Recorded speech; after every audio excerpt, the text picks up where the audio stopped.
Welcome to Juvo Hub, your helping hand in property management education. We are so thankful that you have joined us, and please remember to follow and like us on your favorite social media outlet, which you can find in our show notes. Now let's get started.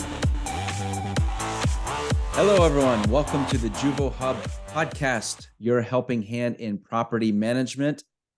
I am so happy to have a guest today from Higginbotham, Tammy Decker, the VP of HR Services, and she is going to be with us for a series of subjects related to human resources, some best practices, tips. She has got an enormous wealth of experience and things to be able to share with us, things that are very, very important, such as our topic for today. And our topic today is on attracting talent and talent retention.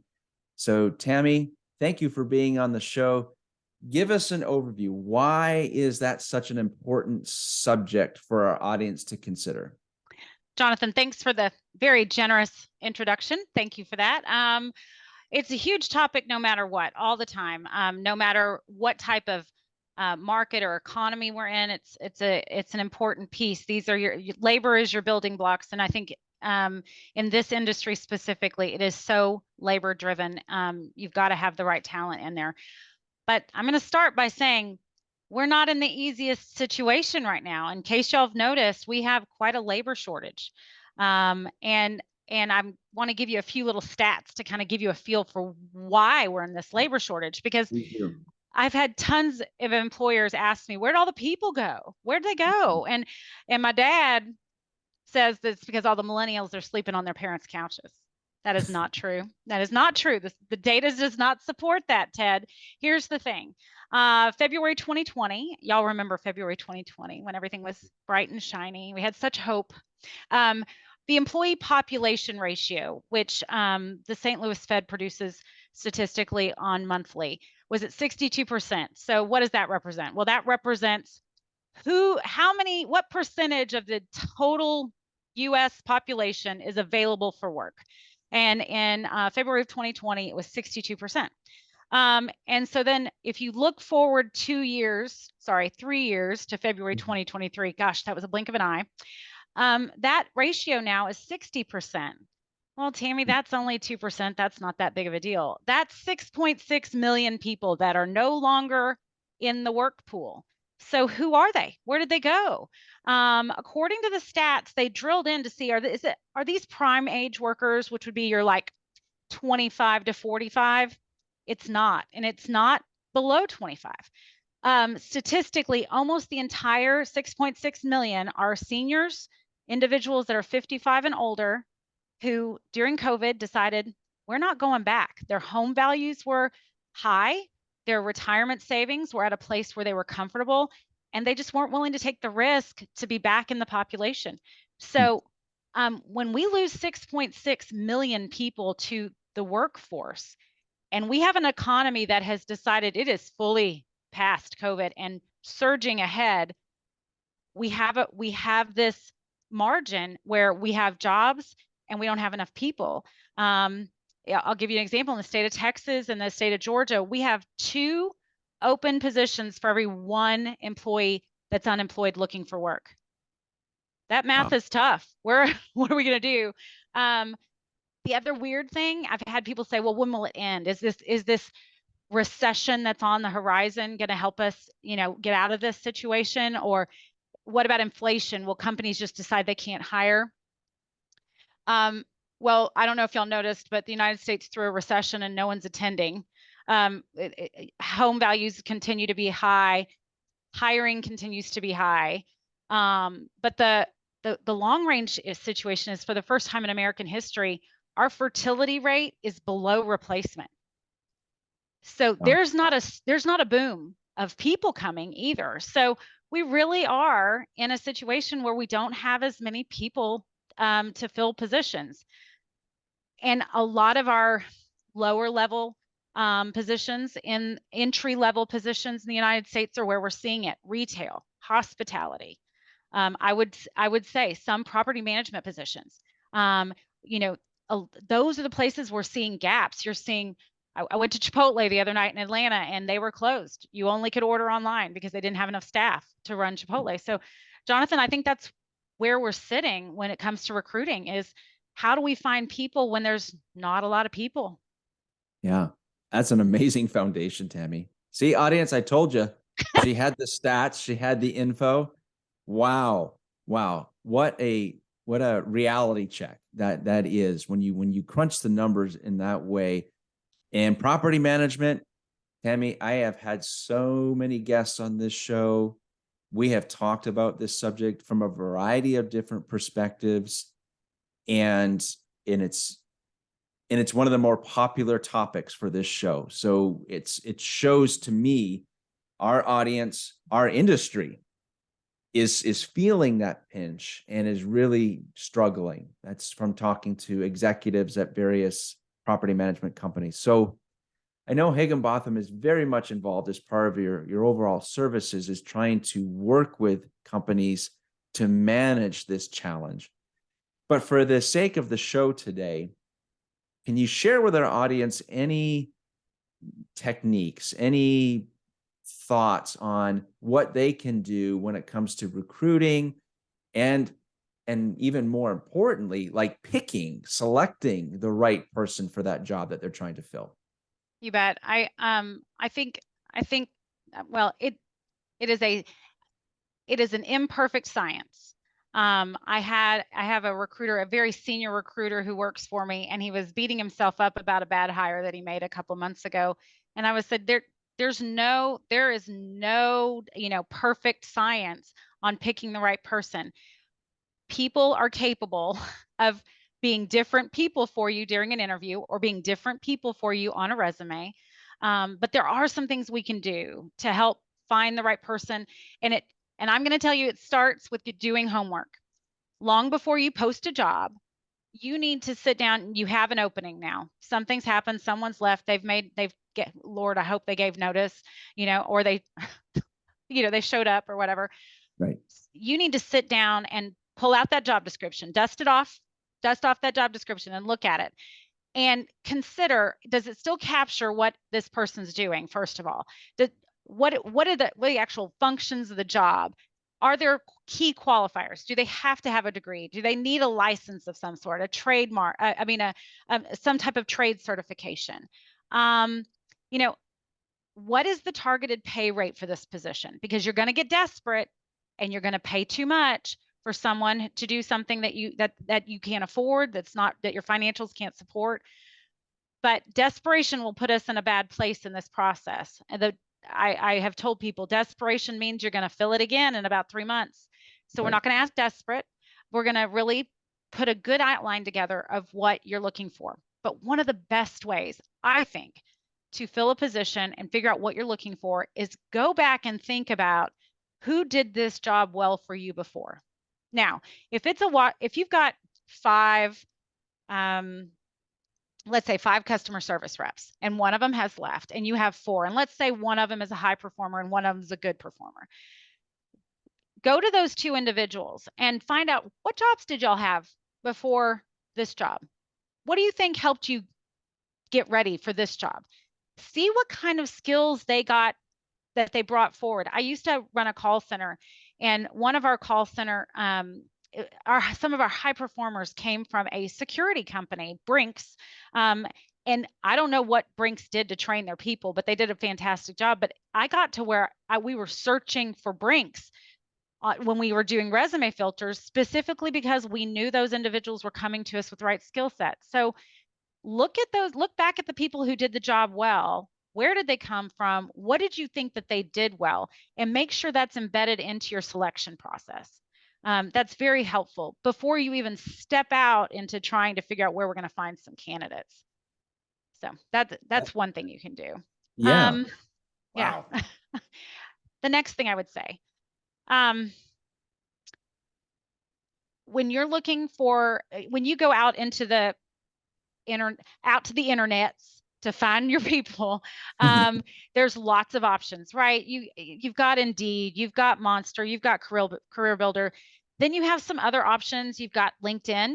LinkedIn, you can do some searching. You can reach out to people who maybe aren't necessarily actively looking for work. There's micro posting. A few years back, I had a part-time accounting job I was trying to fill, and I needed someone who could work like 9 to 2. And I knew that there was a school district in our area that had lots of well-educated stay-at-home moms that had accounting degrees. And we were able to get with Facebook and micro target women who were following an elementary, junior high, or high school in those like 3 zip codes, and they came out of the woodwork. But it takes some time to really think about where are the people that I really need to find. Another option is a referral program at work. Pay your employees to bring you good people, and pay them a little bit when you hire them and pay them a little more if they make it to 90 days. Your employees know what working like is at your job. They're probably a pretty good judge on what you might need. So I'd encourage you to look at maybe referral programs. The last thing I'm going to say is consider opening your mind to some other types of candidates who maybe wouldn't always be who you think should fill the job. Are there differently abled candidates that might be able to do the work? Are there ways that you could accommodate someone who has some type of disability or handicap, but in your role, it wouldn't matter? There are ways to reach out to those types of individuals and organizations that help those individuals find jobs. And it could be a win-win for your organization and for this individual.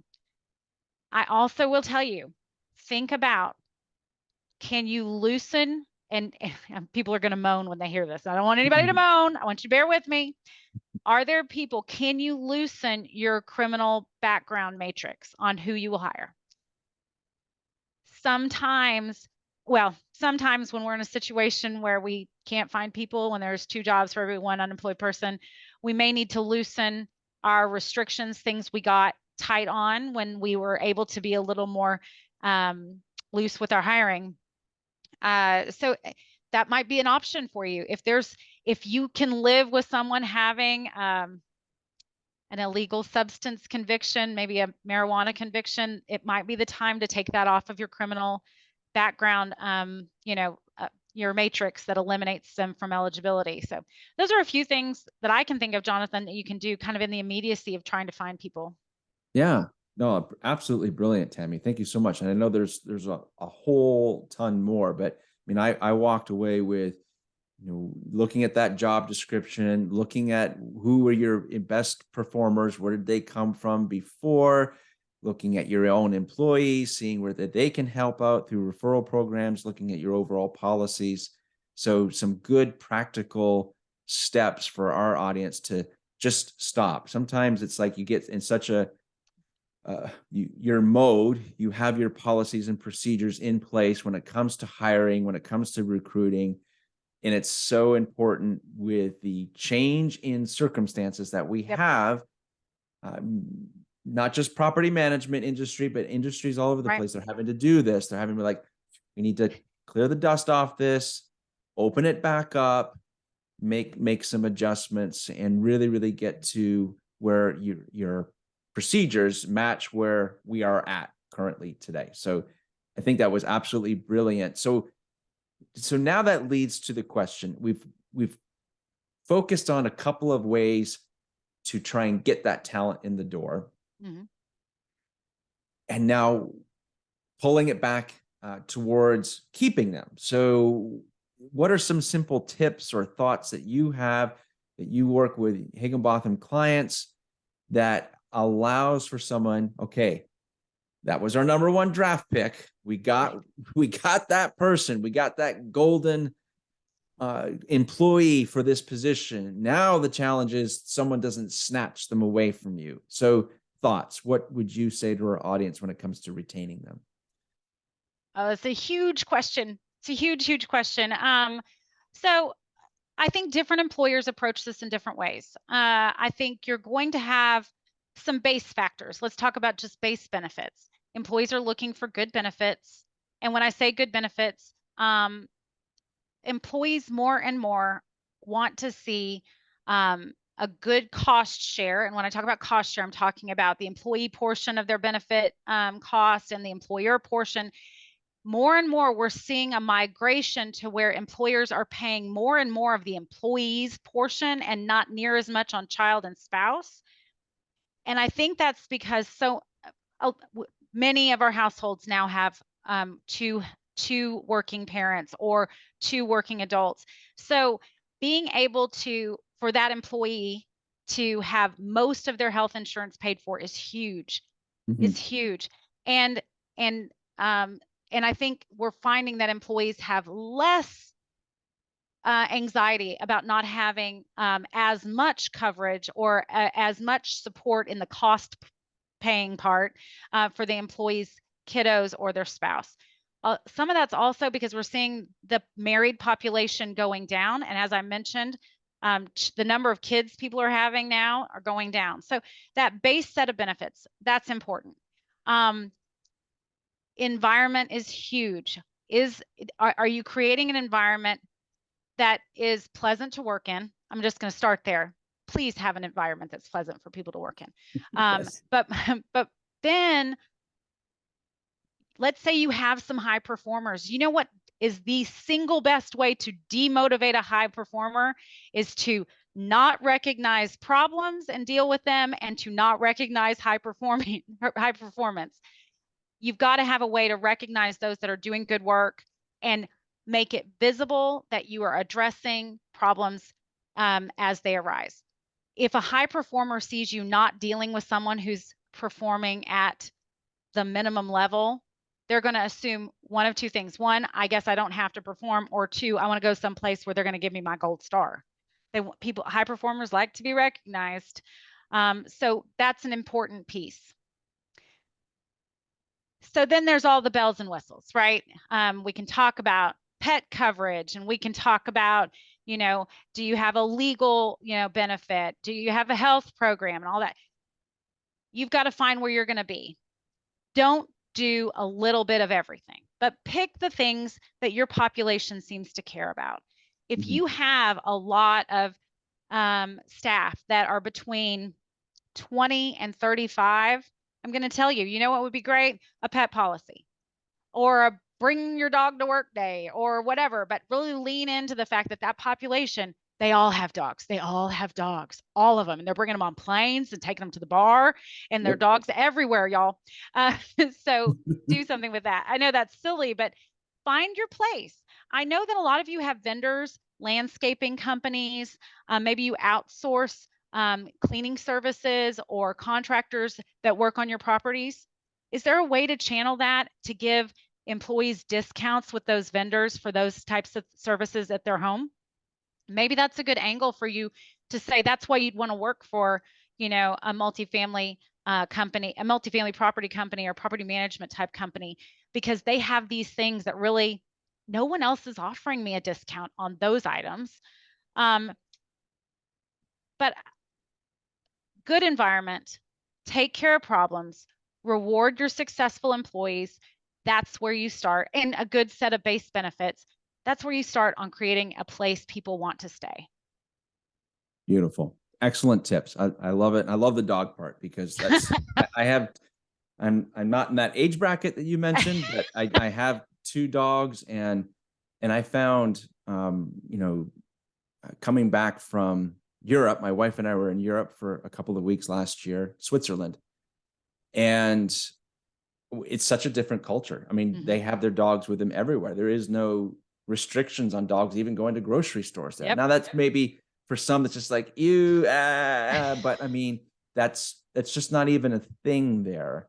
Right. So I find that interesting. What an excellent tip, just overall, just being able to have your pet with you at work from time to time would be something fantastic. But but a great holistic approach. Again, just like we were mentioning before, and you covered some excellent points. Just don't stick with what you've been doing. It's kind of, to me, it would be self-defeating if you make all these changes to make sure you get the right person, but you don't do anything whatsoever to keep the person. So they both work hand in hand. And I'm so grateful that you've been able to be on the show, bring your expertise to the table for our audience, because great tips for them to be able to implement today. Awesome. So, Tammy, tell us about Higginbotham. Some of our audience may have never heard of the organization. What do you do there, and how can people connect with you? You bet. So Higginbotham, as a larger entity, is an insurance brokerage firm, but about half of our business is selling P&C insurance. The other good portion is selling employee benefits.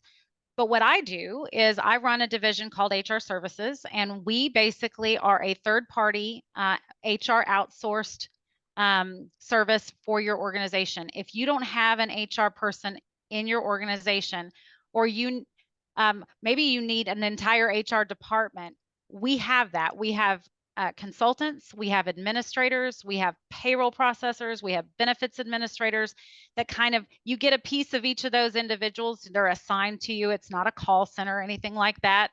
If you hire us, we have a consultant. You're going to talk to Stacy every time. I've got 20 or 30 consultants, but you'll always talk to the same consultant. And we provide those services for you so that you're not having to mess with HR. I hear people say that all the time. If I just didn't have to mess with HR, right? But more importantly, what we provide is what I consider continuity of knowledge. Right now, if you had an HR director and they left, you're going to have a 4 to 6 week period that let it be 4 to 6 weeks and not 6 months, right? That it takes you to replace that director. Well, someone's got to do the work in those 4 to 6 weeks, or it doesn't go done and this person's got a big old stack. But also the person who left didn't train the new person. There's no one to say, hey, this is where to find this stuff, and here are the documents, and here's our process. Well, with Higginbotham, we have bench depth. So if we have an HR consultant leave, we've got another one right there, trained up with processes, ready to step into that role. So you're never without your HR staff. So that's one of the beauties of our services that we have. Awesome. And I know that directly connects to the two things that we were talking about today: attracting talent retention. Yep. I've had the privilege of working with Higginbotham for the last couple of years, just knowing many of the people that work there. So yeah, you guys have an amazing organization, and it's been a big benefit to the property management industry. And I know you guys deal with a lot of industries, so thank you so much. So how can people directly connect with you? Can they connect on LinkedIn? Do you want them to email you? Yep, you can find me on LinkedIn. It's Tammy Decker at Higginbotham, and also just at higginbotham.com. That's where all of our services are listed. That's the best place to go to find us. Perfect. Well, thank you so much for being on the show today. Excellent episode. We're looking forward to having you back on some other topics, but thank you for being with us today. Thank you to our audience. Yes, until next time, everybody. class dismissed. Take care. Bye, y'all.